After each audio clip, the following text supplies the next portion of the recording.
Indian Economic Development, Unit 1st, Development Policies and Experience 1947 to 90, and chapter number 1, that is Indian Economy on the Eve of Independence. Introduction, Indian Economic Development.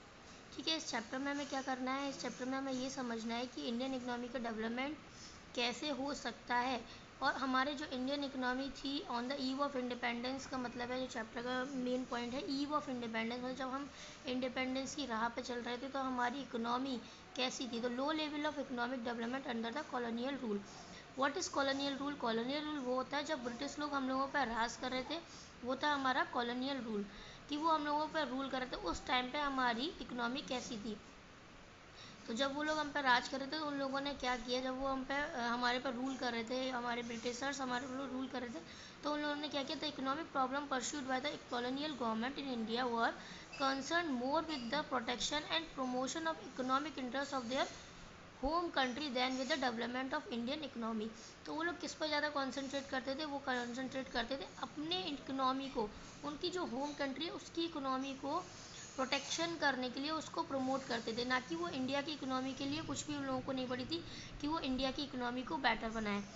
ठीक है, next है, 3 basic sector थे, agriculture sector, industrial sector and foreign sector. Foreign के साथ जो भी trade हो रहा है, या एग्रीकल्चर में जो भी ट्रेड हो रहा है, या फिर हमारा क्या इंडस्ट्रियल सेक्टर, इन तीनों की वजह से जैसे जो हमारी इकोनॉमी पे फ़र्क पड़ा उस टाइम पे, इसके बारे में अब हम पढ़ेंगे। तो पहला है हमारा एग्रीकल्चर सेक्टर। एग्रीकल्चर सेक्टर में क्या हो रहा था, the agriculture sector continue to experience stagnant. Stagnant का मतलब होता है कि एक जगह पर रुका होना। हमारा एग्रीकल्चर सेक्टर था वो एक जगह पर जाके रुक गया था, ना ही उसमें कोई डेवलपमेंट हो रहा था, ना ही उसमें क्या पीछे जा रहा था वो, लेकिन ना कोई डेवलपमेंट भी नहीं हो रहा था, स्टेगनेंट हो रहा था। स्टेगनेंट हो गया, जितना था उतना का वैसे ही बना हुआ, हम उसमें कोई भी इम्प्रूवमेंट नहीं कर पा रहे थे हमारी Indian economy. The main agriculture sector was caused mainly because of the various system of land settlement that was introduced by the colonial government, particularly under the जमींदार सिस्टम। जो हमारा रीज़न क्या था, एग्रीकल्चर सिस्टम के stagnant होने का, that is zamindari system, जो कि कौन लेके आया था, कॉलोनियल। मैंने जैसे कि आप लोगों को बताया, कॉलोनियल कौन होते हैं, जो ब्रिटिशर्स थे जो हम लोगों पर रूल कर रहे थे, वो लेके आए थे जमींदारी सिस्टम, जिसकी वजह से हमारा एग्रीकल्चर सिस्टम क्या हो गया था, स्टेगनेंट हो गया था, स्थिर हो गया था एक जगह पे, जिससे हम उसकी वजह से हम डेवलपमेंट नहीं कर पा रहे थे। नेक्स्ट सेक्टर है हमारा इंडस्ट्रियल सेक्टर, कि इंडस्ट्रियल सेक्टर में ऐसा क्या हो रहा था जिस वजह से कि हमारा इंडस्ट्रियल सेक्टर ग्रोथ नहीं कर पा रहा था, उसका क्या रीज़न था। उसके पीछे भी हमारे कॉलोनियल गवर्नमेंट ही थी, जो कि हमारे इंडस्ट्रियल सेक्टर को डेवलप नहीं करने दे रही थी।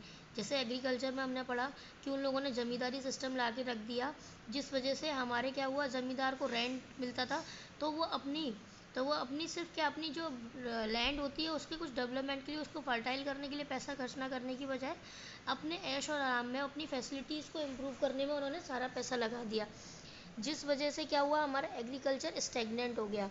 ठीक है, इसी तरीके से कॉलोनियल पीरियड में भी कॉलोनियल गवर्नमेंट ने हमारे इंडस्ट्रियल सेक्टर को भी इसी तरीके से इफ़ेक्ट किया। उसके क्या मेन रीज़न है, क्या वो पॉलिसीज़ लेके आए इंडस्ट्रियल सेक्टर के लिए, जिसकी वजह से हमारा इंडस्ट्रियल सेक्टर भी डेवलप नहीं कर पाया और हमारी इकोनॉमी की ग्रोथ नहीं हुई।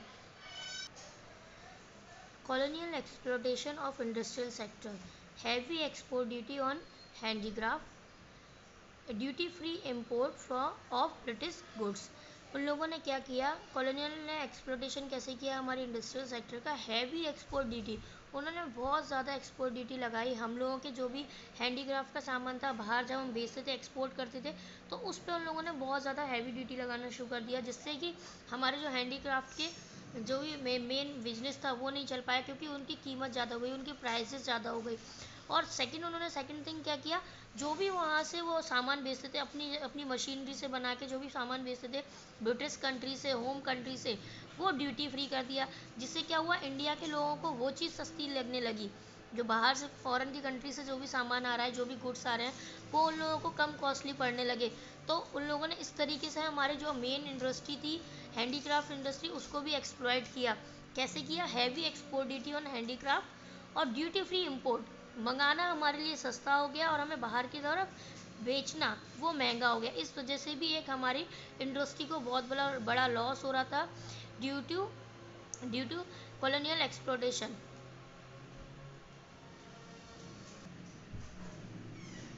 Colonial exploitation of international trade. उन लोगों ने नेक्स्ट क्या किया, इंटरनेशनल ट्रेड में जो भी किस तरीके से उन लोगों ने हमारी फॉरेन ट्रेड को एक्सप्लॉइट किया। डिस्क्रिमिनेटिंग ट्रैफिक पॉलिसी, अलग अलग तरीके की उन्होंने ट्रैफिक पॉलिसीज़ रखी, मतलब जो उनकी इंडस्ट्रीज़ होती थी, ब्रिटिशर्स की इंडस्ट्रीज होती थी या इंडियन इकोनॉमी की, जो भी इंडिया में जो भी काम कर रहे हैं हम लोग, उसकी जो पॉलिसीज़ होती थी वो सब डिफरेंट बनाई। जैसे फर्स्ट वन है इसमें duty free export of raw material. जो भी इंडिया में रॉ मटेरियल प्रोवाइड होता था, चाहे वो फिनिश गुड्स हो चाहे सेमी फिनिश गुड्स हो, वो जितना भी रॉ मटेरियल होता था वो उन लोगों ने ड्यूटी फ्री रख दिया। हम जैसे उन लोगों ने क्या पॉलिसी बनाई, ब्रिटिशर्स ने, कॉलोनियल गवर्नमेंट ने क्या पॉलिसीज़ बनाई, जो भी हम एक्सपोर्ट करेंगे बाहर कंट्री में वो तो ड्यूटी फ्री होगा, लेकिन अगर हम वहाँ से कोई भी रॉ मटेरियल मंगाना चाहते हैं या फिनिश गुड्स मंगाना चाहते हैं, इंपोर्ट करना चाहते हैं, उन सब पे बहुत ज़्यादा हैवी ड्यूटी लगाई, जिससे क्या होता था उनकी कंट्री में प्रॉफिट ज़्यादा होता था। फॉरेन की कंट्रीज़ में प्रॉफिट ज़्यादा होता था, और जो हमारे ब्रिटिशर्स थे, जो कॉलोनियल रूलर्स थे, उन लोगों की कंट्री में प्रॉफिट ज़्यादा होता था। ये 3 मेन रीजंस थे हम लोगों की इकोनॉमी को ख़राब करने के लिए, हम लोगों की इकोनॉमी को बर्बाद करने के लिए, डिस्ट्रॉय करने के लिए। Indian economic on the eve of independence, किस तरीके से ये ब्रिटिश लोगों ने, कॉलोनियल गवर्नमेंट ने इंडियन इकोनॉमी को एक्सप्लॉयटेशन किया। Colonial exploitation of agriculture sector, second colonial exploitation of industrial sector, and third one is colonial exploitation of international trade.